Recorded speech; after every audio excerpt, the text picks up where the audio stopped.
terminar el viernes de pruebas libres en el circuito Gilles Villeneuve de Montreal. Imágenes del día, antes de ir con la tabla de tiempos, Martí, yo creo que si tuviéramos que dar un premio a la gran liada de la jornada, se la tiene que llevar este señor que estamos viendo en pantalla, Charles Leclerc, que ha dado, ¿cuánto? 8 vueltas, si acaso, en Libres 1 y se acabó. Sí, básicamente su sesión de entrenamientos ha terminado muy pronto con ese toque que hemos visto en curva 3, curva 4, un toque muy extraño, yéndose largo y tocando el muro por el exterior, dando esa sensación de que es una curva que lo normal es que cuando sabes que no la haces, ¿no? Tomas la escapatoria y regresas. Él ha intentado comprometerla igualmente y ha acabado con este toque contra el interior. Parecía a simple vista que tenía que ser una reparación más o menos rápida porque la unidad de potencia no había estado directamente afectada. Luego se ha sabido que no, y ha habido un cambio aquí de célula de supervivencia que ha impedido que rodaran Libres 2. Frédéric Vasseur, iba a decir, tiene que estar tirándose de los pelos. El pobre hombre tampoco tiene demasiado ahí arriba, como los que estáis viendo aquí en pantalla, pero es para tirarse de los pelos, Martí, porque el fin de semana en el que más cuestiones hay encima de la mesa, Ferrari ha corrido todo el viernes con un coche, y encima ha corrido el viernes con el coche del piloto que más incómodo se encuentra, que es Lewis Hamilton. Sí, llueve un poco sobre mojado. No, sí. Es un equipo en medio de las críticas, filtraciones de la prensa italiana estos últimos días, de que quizá podría haber un cambio, un relevo en la jefatura del equipo el año que viene. Va a ser criticando a la prensa y diciendo un poco que están siendo un poco enemigos del equipo, con otras palabras.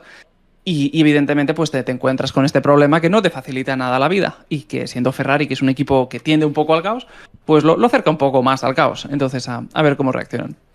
Segunda gran imagen del fin de semana, yo creo que más por el accidente, quizá por quién ha sido el hombre del accidente y todo lo que ha ocurrido con él durante esta última semana, Lance Stroll, Martí, que ha destrozado la suspensión delantera izquierda de su monoplaza contra la barrera de la curva número 7. El hombre que viene recién operado, según dice Aston Martin, de la muñeca izquierda.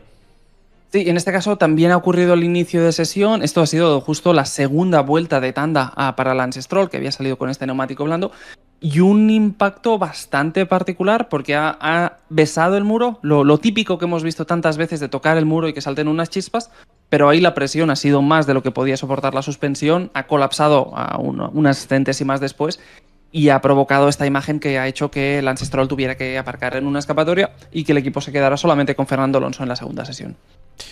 Pues Lance Stroll, que por cierto estábamos viendo que estaba volviendo ahora mismo al garaje y estaba haciendo algunos movimientos con la muñeca dañada y de hecho, bueno, ha tapado justamente, esa muñeca derecha, que es la que tiene dañada, después de cualquier cosa que no vamos a saber nunca seguramente, que pasó en el Gran Premio de Barcelona, en el Gran Premio de España, cuando cayó eliminado en Q2. Eso en cuanto a imágenes que nos ha dejado esta sesión de entrenamientos libres. La gran imagen, evidentemente, es la tabla de tiempos, que es una tabla, Martí, que tú me estabas diciendo que puede estar un pelín falseada por en qué momento, ¿no?, cada uno ha hecho sus vueltas rápidas. Pero Mercedes parece que está ahí. Y McLaren, más discreto este viernes que otros fines de semana. Sí, McLaren le ha costado enseñarse. Sí que hacia el final, hacia el Ecuador del Libres 2, cuando han llegado a las vueltas rápidas, ahí Lando Norris sí que ha enseñado un poco sus cartas, haciendo este tiempo que ha llegado en la sexta, séptima vuelta de una tanda de neumáticos blandos. Y que es un tiempo muy competitivo porque llegando en estas características, en este momento exacto, se te queda 28 milésimas de un Russell que ha hecho el tiempo en segunda vuelta de un neumático medio. Entonces, sí que es verdad que Russell, un compuesto más duro, sí que es verdad que este fin de semana los compuestos son extremadamente blandos, por lo que un C5 medio sigue siendo un neumático muy competitivo. Y esas 28 milésimas con la diferencia de edad del neumático hace pensar que McLaren a una vuelta sí que parten de favoritos. A partir de ahí, es cierto que, sobre todo Piastri, le hemos visto coqueteando mucho con esa parte baja del top 10. Lando Norris ha estado un poco mejor. Sería extraño que mañana McLaren no estuviera en la lucha, pero lo que sí que da la sensación, a falta de ver, yo creo que es un problema, ¿no?, que no hayamos visto, Martí, a Leclerc en esta sesión de Libres 2 y en Libres 1, porque tenemos que contar que la referencia de Ferrari nos la tendría que dar él. La alternativa, al menos hoy viernes, se dibuja como Mercedes, que por otro lado ya consiguió aquí la pole position en el Gran Premio de Canadá del año pasado. Sí. Entonces esa es un poco la esperanza, ¿no?, de que se muevan las cosas, de que no sea un monopolio de McLaren como fue el Gran Premio de España Y en principio tendría sentido que fuera así porque es una pista completamente diferente. Sí. Venimos de unos circuitos bastante únicos, con Mónaco, con España, que son circuitos de curva, sobre todo en este caso Montmeló, de curvas de mucha carga aerodinámica, y aquí te cambia por completo las características del coche, y por eso Mercedes te puede aparecer, ¿no?, de la nada, y de repente están ahí siendo protagonistas.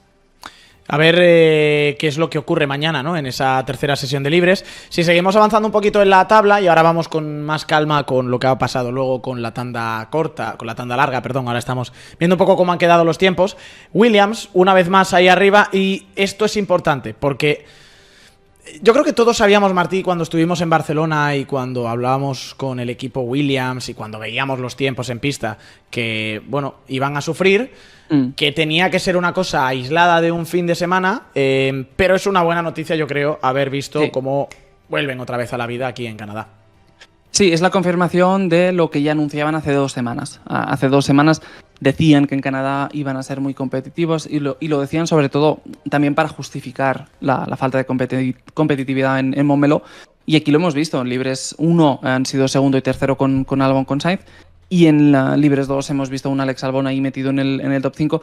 Sí que es verdad que la vuelta rápida de Fernando Alonso en esa quinta posición, que se te queda a nada, un suspiro, te mata un poco esa sensación de superioridad que les hemos visto en Libres 1, pero da esa impresión de que vuelven a partir como la referencia de zona media.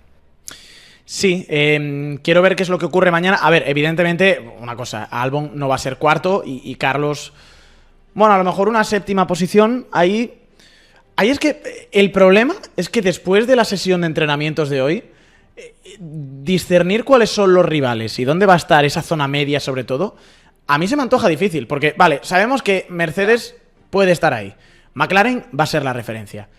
¿Dónde está Ferrari? ¿Es la Ferrari de estar en Mónaco coqueteando con la pole con Leclerc? ¿O es la Ferrari que clasifica en Arabia Saudí o en Miami detrás de los Williams?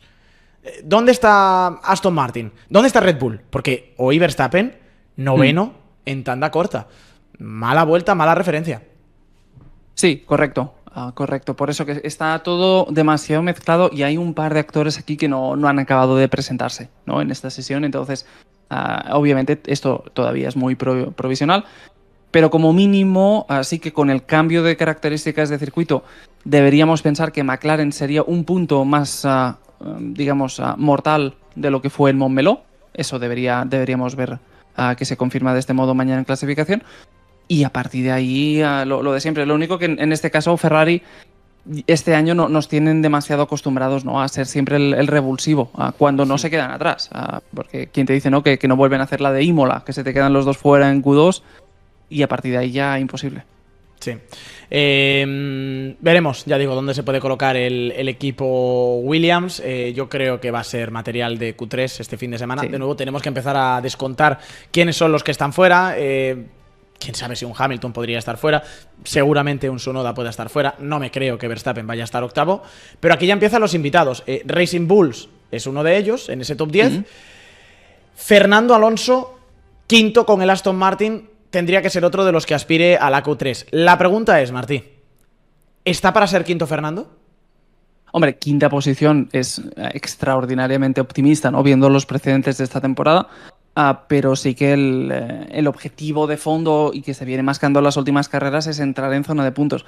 Ahí seguramente, si quieres ser optimista con Fernando, va bien tener presente que esta vuelta es mejorable, sí, porque recordemos que llega después de una vuelta abortada, entonces podría haber cerrado vuelta con 2 giros menos de neumático, así que podría haber estado delante perfectamente de Albon por pura degradación.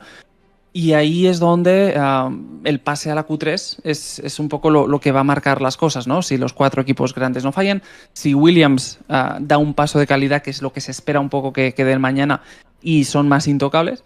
Pero en este caso Aston Martin, es verdad que el coche no va, pero desde Imola hay un paso adelante, que eso es innegable, y ahora como mínimo pueden estar en la conversación, que esto hace mes y medio no era así. Sí. A ver, top 6 viable, como dice Jared03, no me espero yo tampoco que Aston Martin vaya a ser un top 6 viable. Yo sí que creo que puede ser una Q3, pero de nuevo, es que se está comprimiendo todo tanto que en esa zona media está Williams, vale, está Aston Martin, está Racing Bulls, está Alpine, o al menos Pierre Gasly, pues yo lo quiero contar. Sesión complicada de Franco Colapinto, por cierto. Sí. Varios trompos en la curva número 2.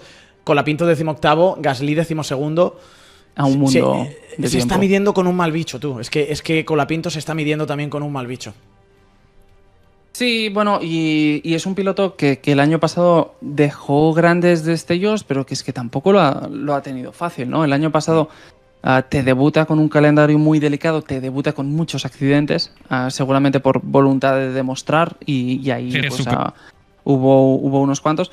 Y en esta temporada sí que se le está viendo más comedido, lo cual es bueno y seguramente es el camino.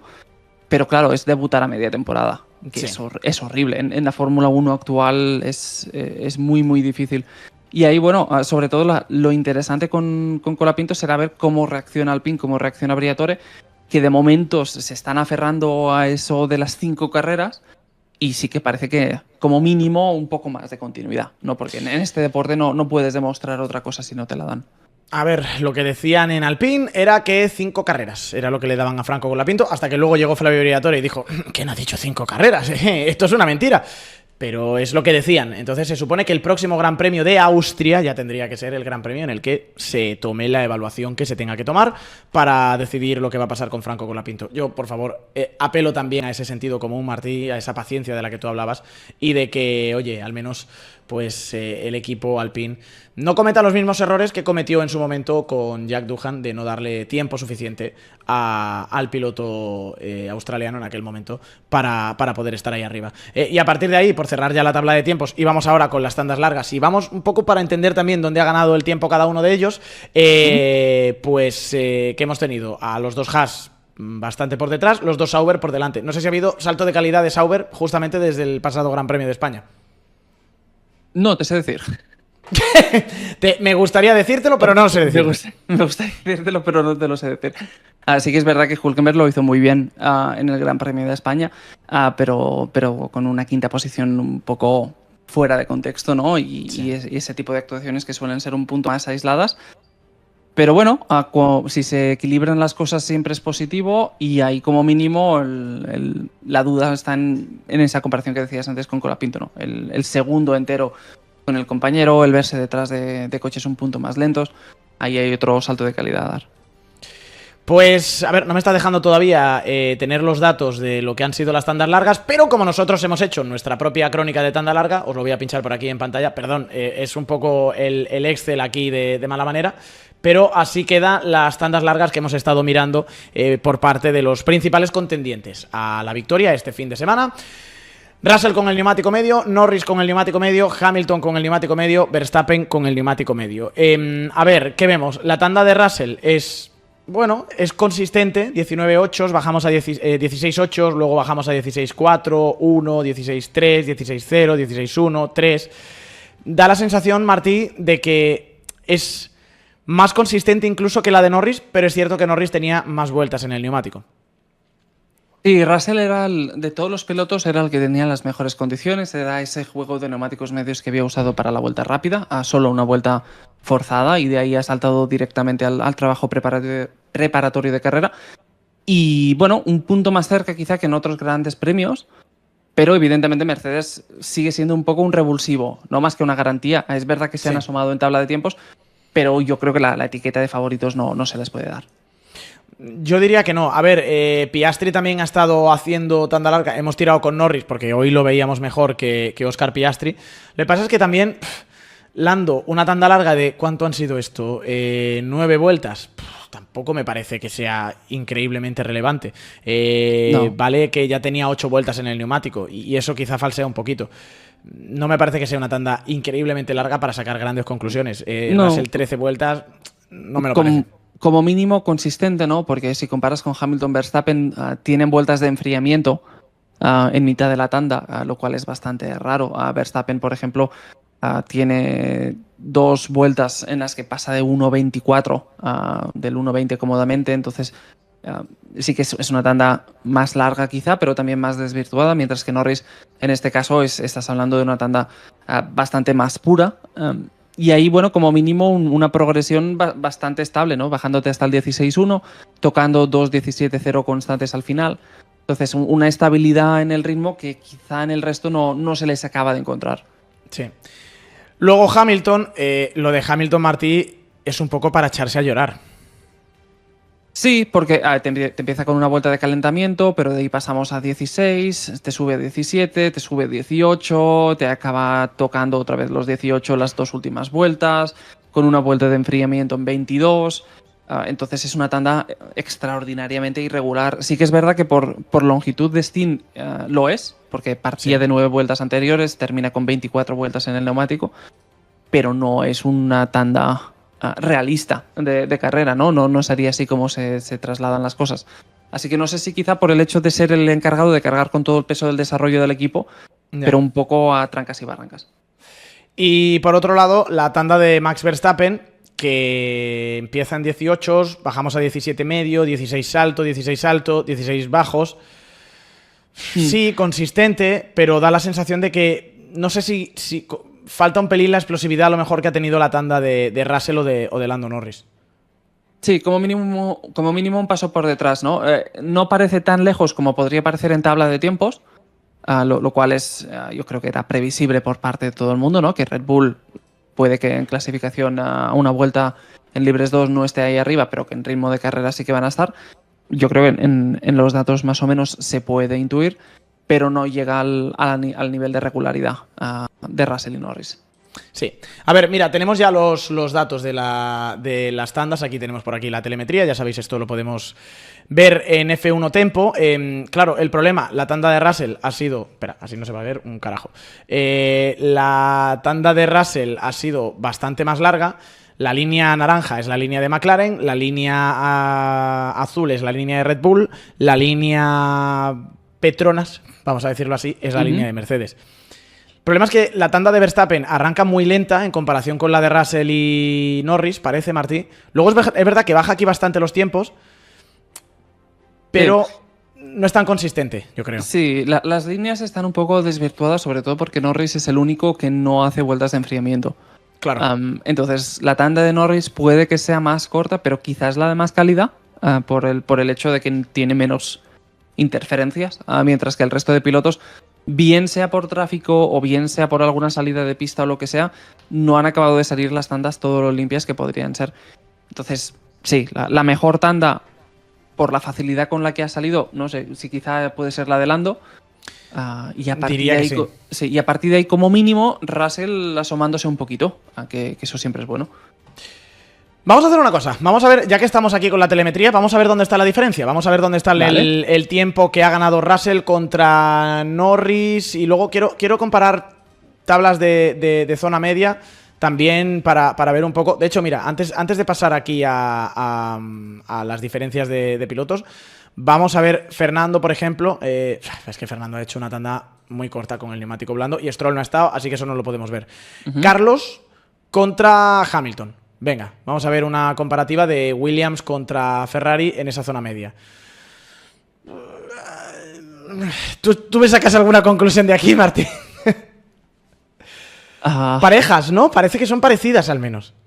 Sí, no, más parejas de lo que podrían haber parecido quizá en directo, ¿no? Que todos hemos pasado un poco de Williams en esta comparación, y en este caso te encuentras pues menos vueltas de enfriamiento, por lo que las oscilaciones son un poco menores que las que podríamos encontrar con Lewis, y no está tan lejos. Ahí no sé si podríamos comparar a Sainz con algún RB. Vamos a ver. O que quizá van a ser los rivales, ¿no? Para acabar de consolidar la condición de quinto equipo. Vamos a ver con un Hadjar, por ejemplo, que han salido con el neumático medio también. Sí, Hadjar, un pelín más lento, me da la sensación que Carlos. Sí, aquí con Hamilton en la ecuación marea un poco. Mira, ahí. Saco ahí. Vale, el tono más la oscuro línea clara es... Exacto, el oscuro es Carlos y la línea más clara es la de Hadjar. Empieza muy lenta la tanda Hadjar, luego aquí baja tiempos mejor que Carlos.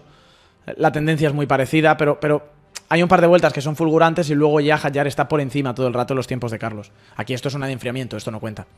Sí, y la parte intermedia pasa algo raro también, ¿no? Con estas 3-4 vueltas completamente fuera de la ecuación. Entonces tendrías esto y no sé. Alonso, ¿cuántas vueltas? No era muy realista. Fernando es que ha estado con el neumático blando todo el rato. Claro. O sea, Fernando, no podemos hacer esa comparativa. Ahí se nos está yendo. Lo que sí que podemos ver es lo que estábamos diciendo antes, ahora sí, de vuelta. Russell contra Lando, por ejemplo. Sí, que son los dos pilotos de la sesión, realmente. Eso es. Hacemos clic para seleccionar las vueltas más rápidas. Ya sabéis, amigos, que todo esto lo analizamos en F1 Tempo. Y ahora mismo lo que tenemos es... ¡Opa! Pues en la zona de rectas, McLaren pierde. En la zona de curvas / tracción, McLaren gana. Vale. Interesante. Interesante. ¿El tiempo dónde se va? Pues... Son 28 milésimas, ¿eh? Es muy poquito, es muy poquito. Aquí, por ejemplo, hay un primer mordisco de tiempo, que esto es salida de la curva número 10. Me sorprende que el McLaren, sinceramente, traccione peor. La salida, ¿no? O sea, el tiempo realmente se le acaba de ir tras el muro de los campeones por aceleración, que parece el final de la vuelta, ¿no? Que salen igualados y esos últimos metros es donde Russell acaba de encontrar esas 28 milésimas. Pero vamos, es bastante bestia. De todos modos, con el condicionante de lo que decíamos de la vida del neumático. Russell segunda vuelta del neumático medio, que era un C5, entonces un neumático con mucha adherencia, contra un Norris con sexta, séptima vuelta de un neumático C6, por lo que en teoría muchos más problemas de estabilidad, la tracción también debería ser peor. Así que en condiciones normales, saliendo en igualdad de neumáticos, la balanza aquí se debería decantar a favor de Lando. De hecho, yo creo que se nota bastante, Martí. El apunte que has dado es clave porque, fíjate, en la primera frenada y en la salida de la primera curva, C5 contra C6, aquí el neumático blando es seguramente el que tiene el pico de agarre máximo, es medio segundo de diferencia el que tiene Norris. Y luego, si tuviéramos que hacer una curva de tendencia durante la vuelta, es ir perdiendo. Va perdiendo Norris y al final acaba rascando en algunos momentos de frenada, pero por pura tracción se la acaba comiendo Russell. Sí, entonces, bueno, de algún modo el hecho de no estar más descolgado seguramente es una victoria y seguramente es el mejor indicador de que McLaren tiene muy buena pinta. Sí. Cosa que no quita que Mercedes también tiene un buen ritmo de carrera, ¿no? Y de que puede ser uno de esos fines de semana en los que haya que contarlos.